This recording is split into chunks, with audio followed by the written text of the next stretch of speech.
मिरची त्याच्यानं जास्तीच लागली. नंतर पुण्यामध्ये आली.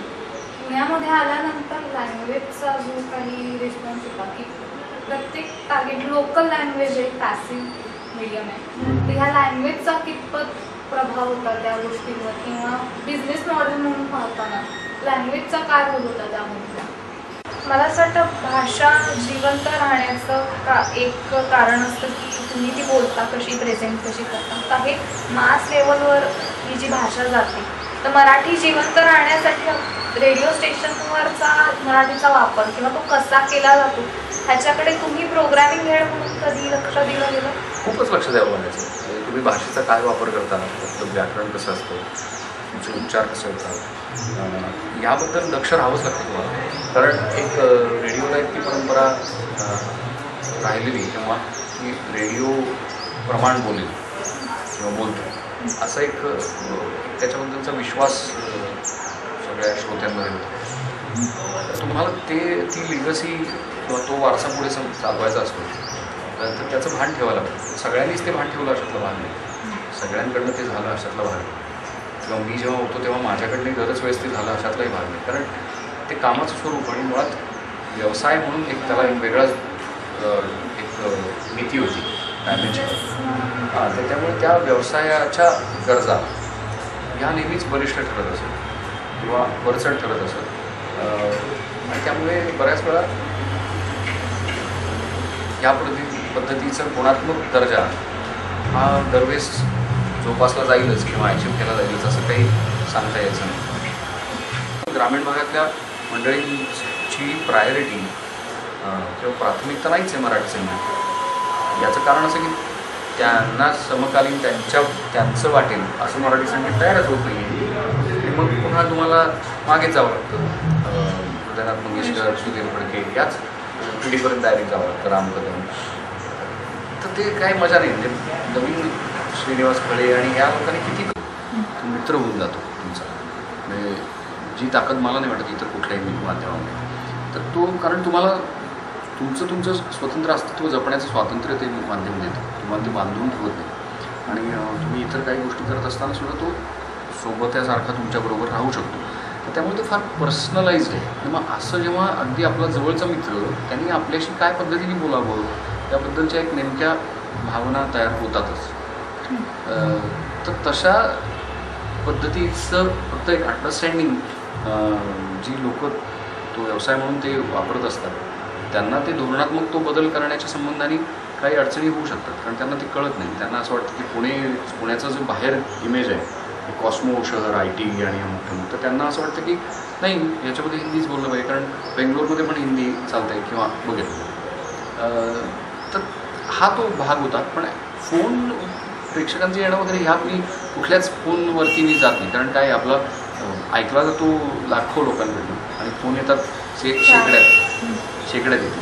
तर ते सॅम्पल साईज फार ॲडव्हर्स होऊन जातो, फार विचित्र होतं. त्यामुळे मला त्या गोष्टींचं फार त्याच्यावरनं तुम्हाला एक बुवा चूक मिळू शकते कधी, पण ते प्रातिनिधिक आहे असं समजण्याचं काही कारण नाही. रेडिओवरचं त्याचं थोडं फ्युचर काय म्हणजे लँग्वेजिस्टिक वेने काय फ्युचर?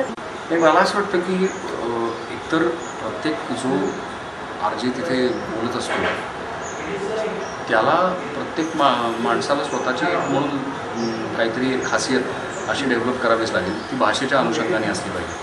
तर त्यामुळे भाषेचा वापर तो काय पद्धतीने करतो आणि ती भाषा त्याची किती प्रवाही ठेवतो, काल सुसंगत त्याच्यामध्ये कसे बदल घडवत जातो हे त्या सादरकर्त्यावर आणि त्याच्या पाठीमागे जो कोण त्याचा धोरण करता बसलेला असतो प्रोग्रॅम त्याच्यावरती अवलंबून आहे. आणि मला काय असं वाटत नाही पण की फार काही लोक समाजाशी नाळ बांधून काही प्रोग्रॅमिंगमध्ये बदल करतात. सध्या समाजामध्ये काय चाललं आहे, काय बदल घडत आहेत याच्याशी फार त्यांची बांधिलकी आहे किंवा त्याच्याशी नाळ जोडली आहे असं मला दिसत नाही चित्र. कारण खूप काय म्हणता येईल त्याला मनोरंजन फक्त ह्याच्याकडेच त्याचा कल आहे. आणि ते सुद्धा म्हणजे असं तात्कालिक उथळ मनोरंजन. आणि त्यामुळे त्याच्यामध्ये फार काही अपेक्षा ठेवण्याचं काही कारण दिसत नाही मला. याचं कारण व्यावसायिकता, त्याचं व्यवसायाचं जे अंग आहे ते त्याच्यावर इतकं वरचढ ठरतं आहे त्या माध्यमांनी ठराविक पैसे आणि उत्पन्न म्हणजे नफा मिळवलाच पाहिजे असं त्याच्यावर एक दडपणच असल्यामुळे त्या अनुषंगिक तडजोडी खूप होत असतात आणि होत आहेत. तर त्याला काही तुम्ही करू शकत नाही ना. त्यामुळे जो कंटेंट आहे तर तो हाताळण्याची एक विशिष्ट पद्धत आहे. म्हणजे आता समजा पाणी प्रश्न असेल तर मॉर्निंग शोमध्ये आपण तो घेऊ शकतो रेडिओच्या सुद्धा, पण रेडिओवर तो घेतला जाणारा, प्रिंटमध्ये तो घेतला जाणारा आणि इतर माध्यमांमध्ये हाताळला जाणारा यात खूप फरक आहे. तर जो रेडिओवर हाताळला जातो त्याला युथ कनेक्ट खूप असतो, तर तो कसा काय हाताळला जातो? ही साधी गोष्ट आहे की तुम्ही म्हणजे कोण तुम्हाला ऐकतं याच्यावरतीच ते अवलंबून असल्यामुळे 16 ते 25 हा वयोगट धरला आहे टार्गेट ऑडियन्स.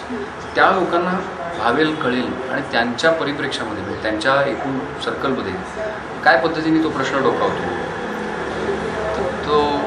तो फार लाईटली घेतला जातो त्यांच्याकडनं, कारण त्यांना त्या अर्थाची ती जबाबदारी कुठलीच त्याची येत नसते. पाणी जर नाही आला तर ओके म्हणजे आज नाही येतं पाणी, मग त्याच्यावरती काहीतरी विनोद ते करते असं काहीतरी एक त्याचं परिमाण त्यांच्या आयुष्यात असतं.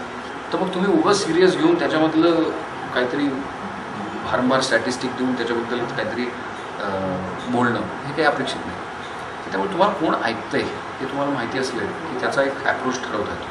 तर तसं त्यामुळे रेडिओ साहजिकच वेगळं काहीतरी बोलतो. दुसरी गोष्ट अशी की राजकीय कुठलीही वक्तव्य अथवा टिप्पण्या करण्यापासून रेडिओला बंदी आहे. त्यामुळे तसं कुठलंही स्टेटमेंट त्यांना करता येत नाही. वृत्तपत्र हा मुळातच हे माध्यम हे राजकीय व्यवस्थेवरती किंवा सगळ्याच या सामाजिक राजकीय दोन्ही व्यवस्थांवरती एक निरपेक्ष अंकुश ठेवावा याच असा चौथा स्तंभच येतो लोकशाहीचा. त्यामुळे त्यांनी ते काम करणंच अपेक्षित आहे. त्यामुळे त्याला एक फार वेगळा अप्रोच आणि वेगळं डायमेन्शन असतं. तसंच टेलिव्हिजनचं पण आता झालेलं आहे की टेलिव्हिजनला जेव्हा न्यूज चॅनल्सना ही या पद्धतीची परवानगी देण्यात आली तेव्हा ती भूमिका करतात. रेडिओला तशी जबाबदारी अजून देण्यात आलेली नाही आहे. मोमेंट रेडिओला पण बातम्या सांगण्याची जबाबदारी देण्यात येईल प्रायव्हेट रेडिओला, तेव्हा इव्हेंच्युअली ते पण कदाचित त्यांचे मॉर्निंग शोज बदलतील.